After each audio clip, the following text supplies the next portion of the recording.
Can you kind of paint a picture for people of what life might have been like in the late 40s, early 50s, prior to the advent of containerization?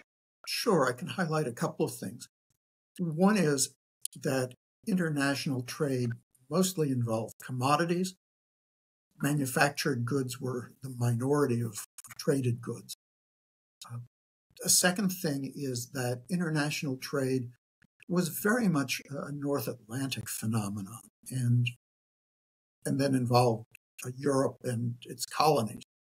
But we tend to think of international trade today as something that has to do with the Pacific, Asia. That was not the case in the 1940s and 1950s. New York was far and away the largest port in the United States, and most of the trade in and out of New York went to and from London, Rotterdam, Antwerp, other places in Northern Europe. So world geography has changed, and in part that's due to the container. Typically, trade in goods, I'm not talking about oil going in tankers and grain going in bulk ships, but typically trade in goods back in the late 40s, early 50s, moved in relatively small ships left over from World War II. Trade occurred in what was known as a break bulk process. And break bulk means exactly what it sounds like. Rather than sending goods in bulk, as you might say on a ship carrying tons and tons of grain all dumped in together, each item aboard a cargo ship was separately packaged. If you were loading a ship in the late 40s or early 50s, you might be loading a couple of 100,000 separate items in order to cart them across the Atlantic. There would have been boxes and bags and barrels, all different shapes and sizes. Typically, factories had carpenters at the end stage of production. If they produced a product for export, the carpenters would build a custom wooden crate for it, and that crate would go onto a truck, which would take it to a warehouse near the port, and it would sit there until the ship came in. On the dock, there were lots and lots of people because all of these items had to be loaded individually.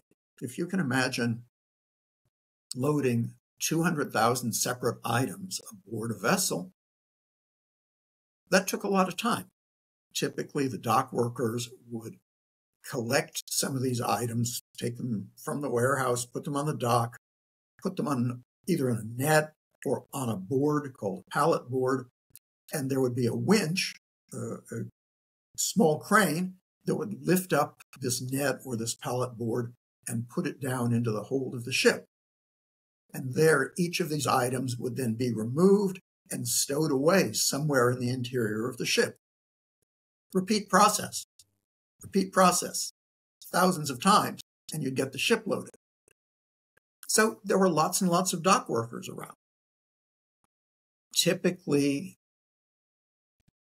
waterfront communities had sprung up near the docks. The docks were typically located near the centers of big cities, East London, San Francisco, Brooklyn, the Hudson side of Manhattan.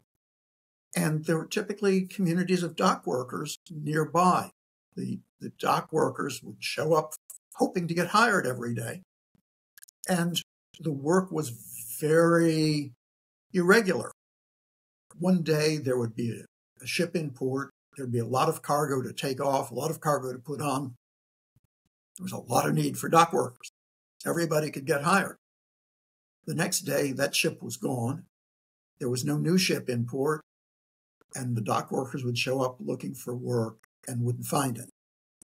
So it was a system that typically paid fairly well when there was work, but there was typically not regular work for many dock workers. And the entire waterfront community was built around this dock worker community. In places like New York or London, you had close to 50,000 dock workers in the early 1950s. they were not all working every day, but they were part of the dock labor force. And this was rough, difficult work. They were outside in hot weather, in cold weather. They were climbing gangplanks in icy weather. They were dealing with all of these individual items which were prone to fall or roll and cause injuries. And this was a job that took a great deal of physical strength. Dock workers carried hooks to pull cargo if they needed it. It was really a man's job, a tough job, a dangerous job. But a lot of people earned their livings from it, and if they could find work every day, they could have a decent living from it.